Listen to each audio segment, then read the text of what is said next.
Hello, good morning friends. Abhishek Chaudhary here and you are watching your own Science Vatka. Our chapter is Synthetic Fiber and Plastic from class 8 Science and topic is Plastic and Environment. Today we will learn about plastic and environment. First, you already familiar with this term plastic. आप लोग जानते हैं plastic क्या होता है। आप लोगों के घर में भी होगा। जो हम लोगों का चेयर हो जाता है प्लास्टिक का बना होता है। जो पॉलीथीन्स हम लोग यूज करते हैं वो भी प्लास्टिक का बना रहता है। और यहाँ पे टर्म आया है इन्वायरमेंट। इन्वायरमेंट भी आप लोग जानते हैं क्या होता है। जो हम लोगों के चारों तरफ का जो भी नेचुरल चीज़ें हैं वो सारे किस में आ जाते हैं, इन्वायरमेंट में। इसका मतलब होता है पर्यावरण, हमारा जो पर्यावरण है। प्लास्टिक और इन्वायरमेंट कैसे एक दूसरे से रिलेटेड हैं और प्लास्टिक का क्या असर पड़ रहा है इस इन्वायरमेंट पे, इस चीज़ की चर्चा हम लोग इस टॉपिक में करेंगे। Comes here, when we go to markets we usually get things wrapped in plastic और पैक्ड इन पॉलीथीन बैग्स। जब हम लोग मार्केट जाते हैं तो हम लोग क्या करते हैं, जो भी सामान लेते हैं वो रैप्ड कर दिया जाता है प्लास्टिक में, या नहीं तो पॉलीथीन्स में उसको क्या किया जाता है, पॉलीथीन बैग में पैक कर दिया जाता है। That is one reason why plastic waste keeps getting accumulated in our homes. अब इस तरह से क्या हो जाता है, यही रीजन होता है जिससे कि हमारे घर में प्लास्टिक के जो भी वेस्ट होते हैं वो जमा होते जाते हैं। Ultimately, plastic finds its way to the garbage. Disposal of plastic is a major problem. और अल्टीमेटली क्या हो जाता है, प्लास्टिक जो पाया जाता है वो किस वे में पाया जाता है, घर में कचरे के रूप में, गार्बेज कचरे के रूप में पाया जाता है। Disposal of plastic is a major problem. Why, जो प्लास्टिक को हम लोग डिस्पोज करते हैं वो एक बहुत बड़ा प्रॉब्लम है। और ऐसा क्यों होता है, क्यों ये प्लास्टिक जो है वो हम लोगों का मेजर प्रॉब्लम बनते जा रहा है। आइए यहाँ पे हम लोग देखते हैं क्यों ऐसा होता है। तो हम लोग जानते हैं जो भी इन्वायरमेंटल सब्सटेंसेस होते हैं वो क्या हो जाते हैं, कुछ ऐसे सब्सटेंस होते हैं जो कि वंस अगेन क्या हो जाते हैं, कन्वर्ट हो जाते हैं सॉइल में। बट ये जो प्लास्टिक है ये काफ़ी टाइम ले लेता है सॉइल में कन्वर्ट होने पर, और इसके रीज़न से क्या हो रहा है, ये प्लास्टिक गार्बेज जो है वो फैलते जा रहा है। A material which get decomposed through natural process such as action by bacteria is called biodegradable. मतलब ऐसा मटेरियल होता है जो कि डिकम्पोज हो जाता है नेचुरल प्रोसेस के द्वारा, जैसे कि बैक्टीरिया कोई एक्शन करेगा उसके द्वारा, तो इसको क्या बोला जाता है, इसको बायोडिग्रेडेबल। यहाँ पे टर्म यूज हुआ है बायोडिग्रेडेबल, ये टर्म याद करने की जरूरत है। ऐसा सब्सटेंस जो कि डिकम्पोज हो जाता है आसानी से बैक्टीरिया के द्वारा, उसको क्या बोला जाता है, बायोडिग्रेडेबल। ठीक है, ऐसे सब्सटेंस के एग्जांपल्स में आ जाएंगे जो भी हम लोगों का किचन वेस्ट होता है, जैसे कि हम लोग वेजिटेबल लेते हैं तो वेजिटेबल के जो भी वेस्टेज होंगे वो क्या हो जाते हैं, कुछ टाइम के बाद उस पर बैक्टीरिया अपीयर हो जाता है और उसको सॉइल में कन्वर्ट कर देता है। तो ये सारे टर्म्स किस में आ गए, बायोडिग्रेडेबल टर्म में आ गए। ए material which is not easily decomposed by natural process is termed non biodegradable. उसी के तरह यहाँ पे एक टर्म यूज किया गया नॉन बायोडिग्रेडेबल। तो बायोडिग्रेडेबल मीन्स आसानी से कन्वर्ट हो जाता है और नॉन मीन्स जो आसानी से कन्वर्ट नहीं हो। ऐसा मटेरियल जिसको हम लोग इजिली डिकम्पोज नहीं कर सकते हैं नेचुरल प्रोसेस के द्वारा, उसको क्या बोला जाता है, उसको बोला जाता है नॉन बायोडिग्रेडेबल। दोनों टर्म बहुत ही ज्यादा इंपॉर्टेंट है, बायोडिग्रेडेबल और non biodegradable. Now comes here, look at table 3.3। अब हम लोग टेबल 3.3 पे कुछ जो दिए गए हैं उसको देखते हैं क्या है। यह type of waste, approximate time taken to degradation, nature of material. तो टाइप ऑफ वेस्ट में यहाँ पे दिया गया है peels of vegetable and fruits, जो भी वेजिटेबल और फ्रूट्स के छिलके होते हैं वो, left over food stuffs etcetera. ये कितने टाइम लेते हैं, 1 से 2 वीक लेते हैं। ये नेचर ऑफ मटेरियल क्या हो गया, ये बायोडिग्रेडेबल होते हैं, मीन्स आसानी से ये नेचुरली प्रोसेस से ही क्या हो जाते हैं, डिकम्पोज्ड हो जाते हैं। देयर आफ्टर पेपर, ये कितना टाइम लेता है, 10 to 30 डेज, 10 से 30 दिनों में क्या हो जाता है, ये भी डिकम्पोज हो जाता है, ये भी बायोडिग्रेडेबल सब्सटेंस हुआ। इसके बाद आ जाता है क्लॉथ्स, जो 2 से 5 मंथ ले सकता है, बायोडिग्रेडेबल होता है। वुड 10 से 15 ईयर ले लेता है और ये क्या हो जाता है, फिर से बायोडिग्रेडेबल में आ जाता है। Woollen clothes about a year, 1 साल में ये भी बायोडिग्रेडेबल सब्सटेंस में आता है, 1 साल में ये भी डिकम्पोज हो जाता है। बट यहाँ पे दिया गया है tin, aluminium and other metals, ये सब क्या है, तो ये ले लेते हैं 100 to 500 ईयर्स। अब 100 साल से 500 साल तक ये ले लेता है, तो इसके रीजन से ये नॉन बायोडिग्रेडेबल हो जाता है। अब क्या टिन जो है, टिन में लग सकता है बैक्टीरिया, नहीं लग सकता है, यहाँ पे बैक्टीरिया नहीं आएगा, डिकम्पोजर नहीं आएगा, तो ये जितने भी सब्सटेंस हैं वो क्या होंगे, जल्द से जल्द डिकम्पोज नहीं होंगे, इसीलिए इसको क्या बोला जाता है, नॉन बायोडिग्रेडेबल। ये नेचुरली जो हम लोगों का प्रोसेस होता है उससे ये क्या हो जाते हैं, नहीं डिकम्पोज हो पाते हैं, इसीलिए इसको क्या बोला जाता है, non biodegradable. Plastic bags several years ले लेते हैं ये भी, और ये भी क्या होते हैं, नॉन बायोडिग्रेडेबल। यहाँ पे है since plastic takes several years to decomposed it is not environment friendly. Plastic जो है वो कितना साल ले लेता है, 10 साल ले लेता है, बहुत से सारे टाइम्स ले लेते हैं, सेवरल ईयर्स ले लेते हैं, मीन्स अनेकों साल ले लेते हैं डिकम्पोज्ड होने में, और इसलिए ये क्या नहीं है, it is not environment friendly. जो इन्वायरमेंट फ्रेंडली होते हैं वो इन्वायरमेंट को सपोर्ट करते हैं, जो इन्वायरमेंट फ्रेंडली नहीं होते हैं वो क्या करेंगे, इन्वायरमेंट को सपोर्ट नहीं करते हैं। इट काउस इन्वायरमेंटल पॉल्यूशन, इसके कारण से इन्वायरमेंटल पॉल्यूशन होता है। Besides, the burning process in the synthetic material is quite slow and it does not get completely burned easily। और इसके अलावा क्या होता है, इसका बर्निंग प्रोसेस जो होता है सिंथेटिक मटेरियल का, वो क्या होता है, बहुत ही ज़्यादा स्लो होता है, और क्या होता है, ये कंप्लीटली बर्न भी नहीं कर पाते हैं। जब भी बर्न कीजिएगा प्लास्टिक सब्सटेंस को, कुछ ना कुछ अमाउंट वहाँ पे प्लास्टिक का लास्टली बच ही जाता है।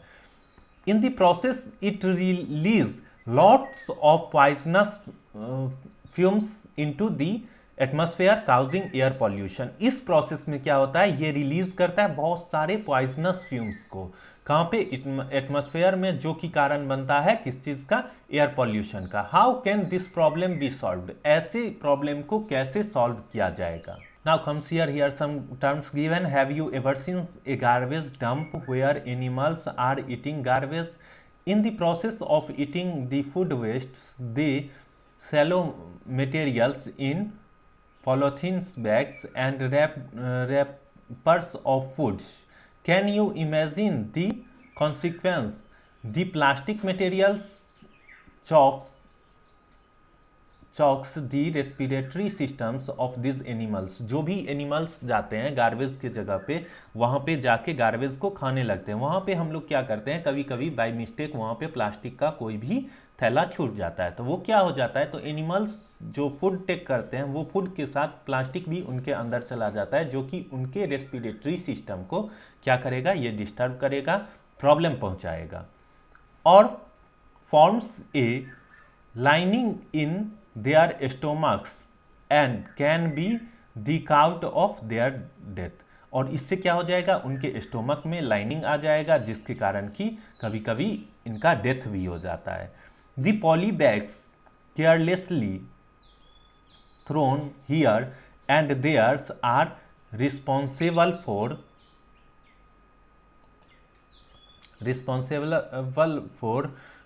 clogging the drains too।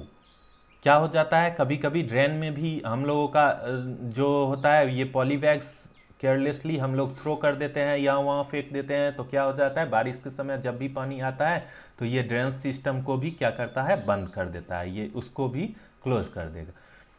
Sometimes we are very careless and throw the wrappers of chips, biscuits and other eatables on the road or in parks or picnic place। Should we not think twice before doing so? कभी कभी हम rappers जो होता है chocolate का या chips का या जो भी ईटेबल सब्सटेंस होता है उसका कभी कभी रोड पे फेंक देते हैं, या नहीं तो क्या करते हैं गार्डन में फेंक देते हैं।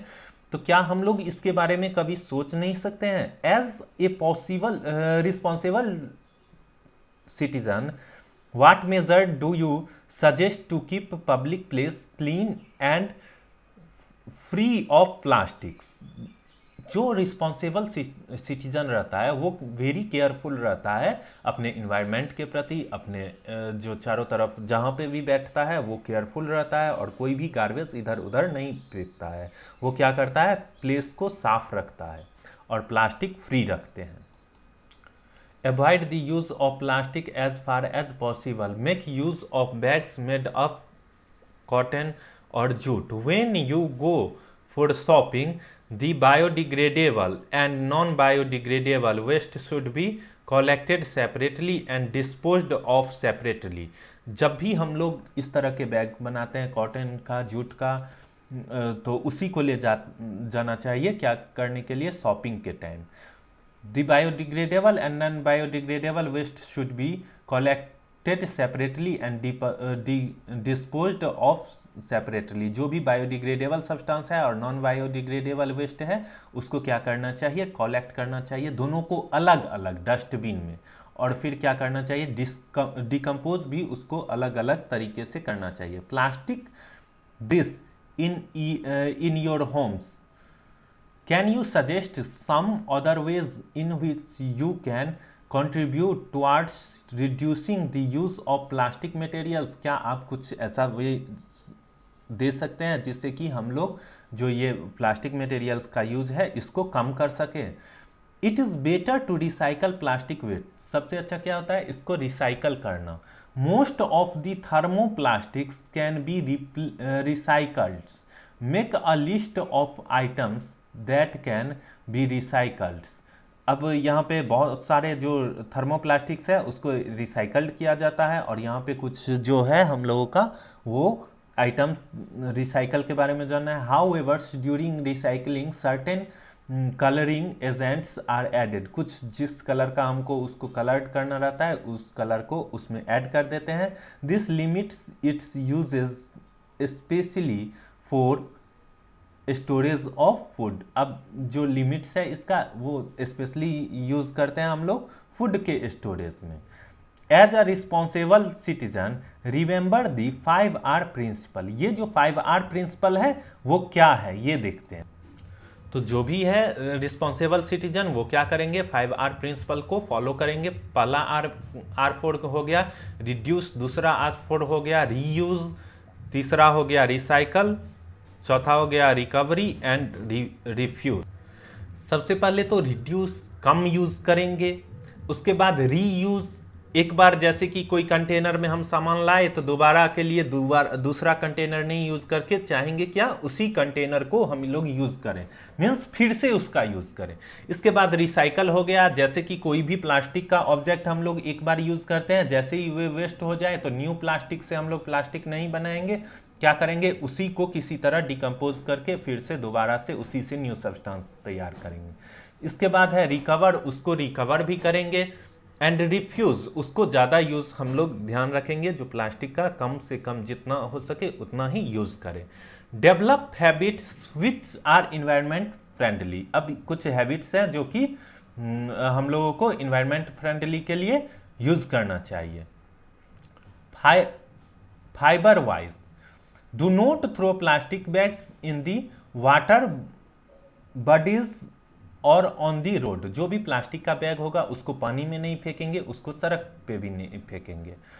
Take a cotton carry bag और a jute bag while going for shopping. जब भी हम लोग शॉपिंग के लिए जाएंगे तो मैक्सिमम टाइम क्या यूज करेंगे, जो जूट का बैग होता है उसको, या नहीं तो कॉटन का जो बैग होता है उसको। Try to minimise the use of plastic materials, example use a steel lunch box instead of a plastic one। जैसे कि प्लास्टिक का हम लोग लंच बॉक्स यूज करते हैं उसके जगह पे क्या करेंगे, स्टील का लंच बॉक्स यूज करेंगे। मिनिमाइज करेंगे, कम से कम प्लास्टिक का यूज करेंगे। Now comes on exercise question. Exercise question में क्या दिया गया है, explain why some fibres are called synthetic. कुछ जो फाइबर्स हैं वो उसको सिंथेटिक क्यों बोला जाता है, ये हम लोगों को एक्सप्लेन करना है। तो क्या होता है, जो हम लोगों को इंडस्ट्रीज़ में हम लोग यूज़ करते हैं ऐसे मटेरियल को जो जिसका कि हम लोग इंडस्ट्रीज़ में यूज़ करके जो भी हम लोग फाइबर्स का प्रिपरेशन करते हैं वो क्या कहलाता है, सिंथेटिक फाइबर। क्यों किया कहा जाता है, क्योंकि उसको हम लोग ने खुद से बनाया है केमिकल का यूज़ करके। तो आंसर क्या आ जाएगा, some fibres are called synthetic fibres because these are man-made fibers prepared by using chemical। जो भी केमिकल का यूज़ है उसको करके हम लोग बनाते हैं, इसीलिए उसको क्या बोला जाता है, इस कारण से उसको क्या बोला जाता है, synthetic fibres by use of the chemical.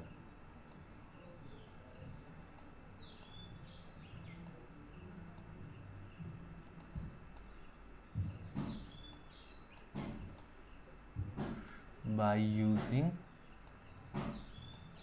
chemical।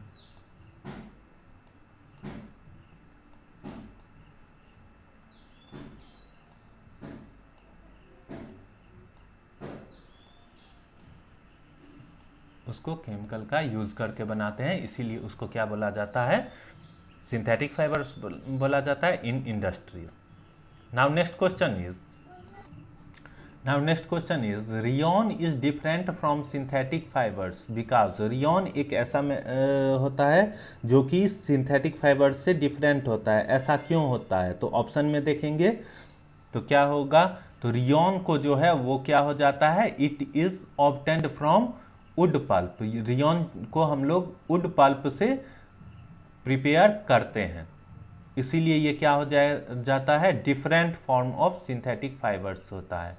क्योंकि इसको हम लोग, वुड पल्प क्या है, नेचुरल सब्सटेंस है, उसको डायरेक्ट यूज़ करके हम लोग रियॉन का ऑब्टेन करते हैं, इसीलिए ये क्या बोला जाता है, सिंथेटिक फाइबर्स तो होता है लेकिन डिफरेंट फॉर्म्स होता है उसका। Now next question is synthetic fibre is also called, blanks है और ब्लैंक्स फाइबर्स। सिंथेटिक फाइबर्स को ये भी बोला जाता है, कौन कौन सा दो टर्म बोला जाता है इसके बारे में देखते हैं।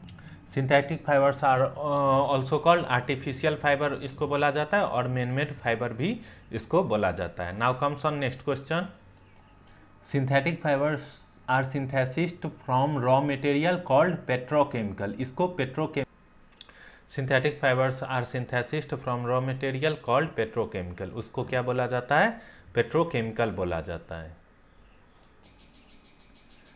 Like synthetic fibres plastic is also a polymer. Synthetic fibres की तरह क्या है, प्लास्टिक भी क्या है, एक पॉलीमर्स है। Now our next question is give examples which indicates that nylon fibre is are very strong. जो एग्जांपल देने हैं नायलॉन फाइबर कैसे स्ट्रॉन्ग होते हैं, तो एग्जांपल के रूप में लिख सकते हैं जो भी पैराशूट्स होते हैं एंड रॉप्स ऑफ रॉक होता है, क्लाइंबिंग में हम लोग यूज़ करते हैं, सब मेड किए जाते हैं किससे, मेड अप ऑफ नाइलॉन होते हैं। Nylon is used in making seat belts, fishing nets and tyre cords. Nylon is used in making sports accessories like crickets. जो भी हम लोग स्पोर्ट एसेसरीज बनाते हैं उसमें भी नाइलॉन का यूज़ किया जाता है। इसके बाद है exam, explain why plastic containers are favoured for storing. जो भी प्लास्टिक का कंटेनर होता है उसके पास क्या होता है, स्ट्रॉन्ग स्ट्रेंथ होता है, वो लाइट इन वेट होता है, इसी कारण से वो क्या होता है, जो हम लोगों का फेवरेट हो जाता है स्टोरिंग के लिए। और वो नॉन रिएक्टिव भी होता है, वो फूड से रिएक्ट नहीं करता है, तो इस कारण से क्या हो जाता है, वो प्लास्टिक का कंटेनर जो फेवर्ड्स फॉर फूड होता है। Explain the different between thermoplastic and thermosetting plastic. Thermoplastic और थर्मोसेटिंग प्लास्टिक के बीच में क्या डिफरेंस होगा, तो थर्मोसेटिंग प्लास्टिक जो होता है वो बेंट नहीं करता है, can not be bent, it will be break if we attempt to bend thermosetting plastic, जो भी थर्मोसेटिंग प्लास्टिक होता है वो क्या हो जाता है, बेंट नहीं करता है, ये क्या हो जाएगा, टूट जाएगा जब भी हम इसको बेंट करने की कोशिश करेंगे। On heating thermosetting plastics it can not B softened, जैसे ही हीट कर देंगे तो वो फिर से एक बार सॉफ्टेन नहीं होगा। This is the reason it can not be reshaped once it is moulded. उसके बाद थर्मोसेटिंग प्लास्टिक में क्या हो जाएगा, thermosetting plastic can be bent easily on heating the thermosetting plastic, it become soften and can be moulded and reshaped easily. उसके बाद है explain why the followings are made of thermosetting plastic. जो भी हम लोगों का फॉलोइंग्स में दिया गया है, जैसे कि सस्पेन हैंडल दिया गया है और उसके बाद दिया गया इलेक्ट्रिक प्लग स्विच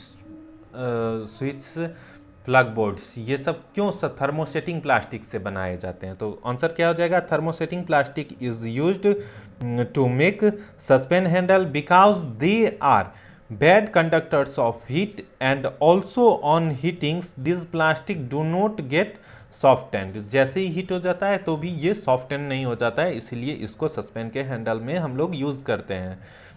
सेकेंड का ऑप्शन हो जाएगा Bakelite is a kind of thermosetting plastics which is bad conductor of heat and electricity. Because of this property it is used for making electric plug, switch, plug boards etc. इसके लिए इसको use किया जाता है। 8 number question में यहाँ पे देखेंगे, कैटेगराइज करना है materials of the following products का into can be recycled, can not be recycled. तो यहाँ पे देख लेंगे कौन कौन सा टर्म ऐसा है जिसको कि हम लोग क्या कर सकते हैं, रिसाइकल कर सकते हैं, और कुछ ऐसे टर्म्स भी हैं जिनको कि रिसाइकल नहीं किया जा सकता है। तो क्या क्या रिसाइकल किए जाते हैं, तो प्लास्टिक चेयर, प्लास्टिक से चेयर क्या हो जाएगा, रिसाइकल्ड में आ जाएगा। जो भी हम लोगों का रिसाइकल किए जाने वाला है वो प्लास्टिक का चेयर्स, वो क्या हो जाएगा, रिसाइकल के फॉर्म में आ जाएगा। इसके बाद कौन कौन सा हो जाएगा रिसाइकल में, प्लास्टिक बॉल्स, वो भी क्या हो जाएगा, रिसाइकल के फॉर्म में आ जाएगा। प्लास्टिक बॉल्स हो गया रिसाइकल के फॉर्म में। उसके बाद क्या आ जाएगा, प्लास्टिक टॉयज आ जाएगा रिसाइकल वाले में फॉर्म में। तो यहाँ पे देख लेंगे प्लास्टिक टॉयज का भी ऑप्शन है, तो ये भी रिसाइकल वाले में आ जाएगा। देयर आफ्टर आ जाएगा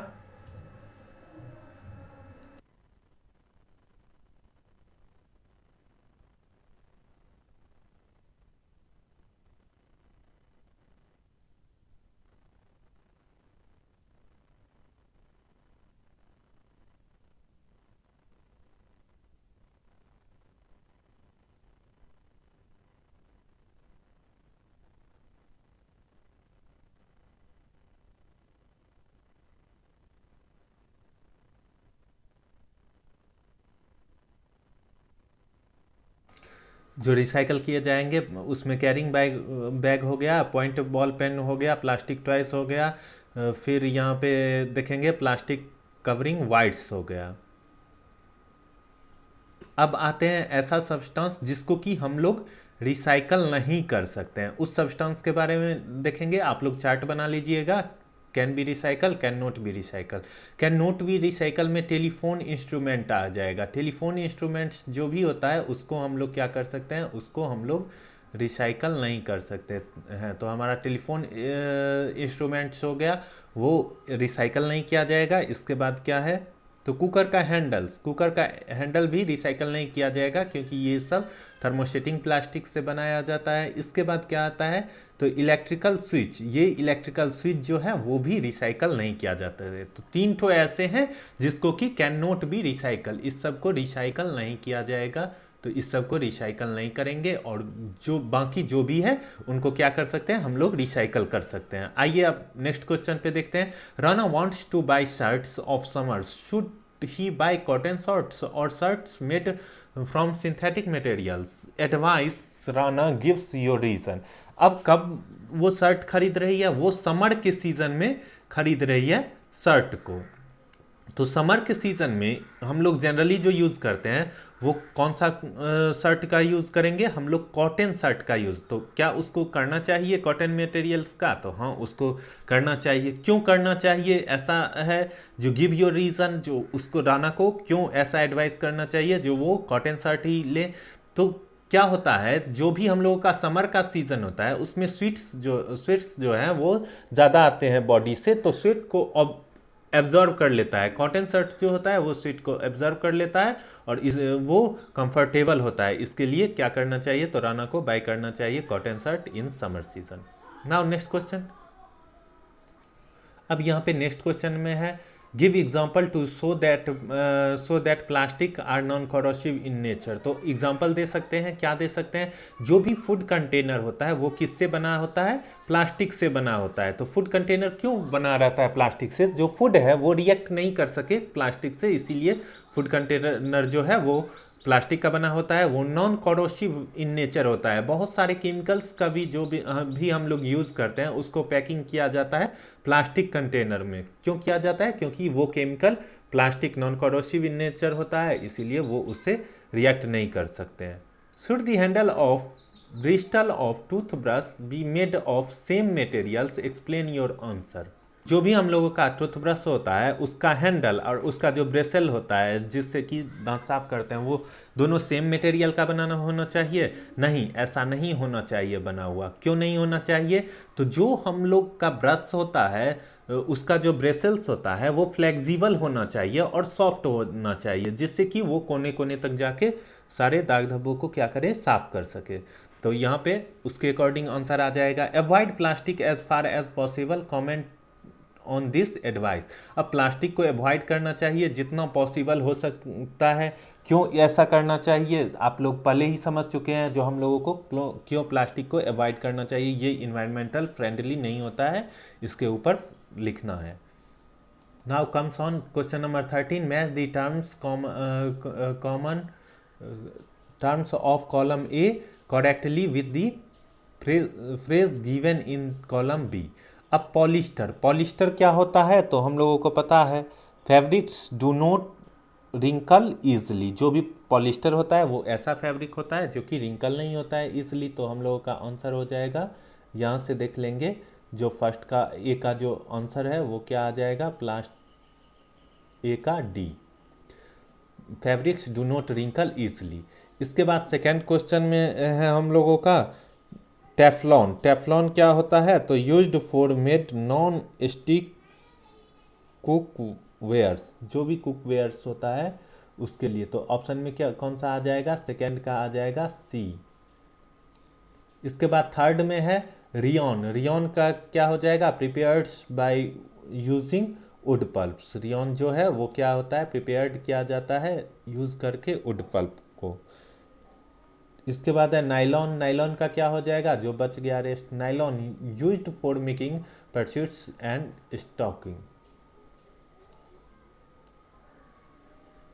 now question number 14, manufacture synthetic fibres is actually helping conservation of forest, comments. अब जैसे ये फॉरेस्ट का कंजर्वेशन होगा, जैसे ही मैन्युफैक्चर किया जाएगा सिंथेटिक फाइबर्स का, तो क्या किस चीज़ से बनता है? वो केमिकल से बनता है। तो क्या होगा? केमिकल से जैसे ही फॉर्मेशन होगा तो फॉरेस्ट का क्या हो जाएगा? कंजर्वेशन हो जाएगा। Describe the activity shown in thermoplastic is a poor conductors of electricity. जो भी थर्मोप्लास्टिक्स है उसको वाइड के प्लेस पे प्लेस्ड करेंगे तो हम लोग क्या देखेंगे, जो इस कंडीशन में क्या है, तो बल्ब ग्लो नहीं कर रहा है। जैसे ही वाइड के प्लेस पे थर्मोप्लास्टिक को प्लेस करने के बाद बल्ब ग्लो नहीं करेगा किसी भी सर्किट में लगाने से, तो वो क्या हो जाएगा? Thermoplastic poor conductor of electricity हो जाएगा। और इसका आपको आंसर भी मिल जाएगा। तो thank you for watching science white का। For more update continue watching science white का। चैनल को लाइक सब्सक्राइब नहीं किए हैं तो लाइक सब्सक्राइब कर लीजिएगा। Thank you.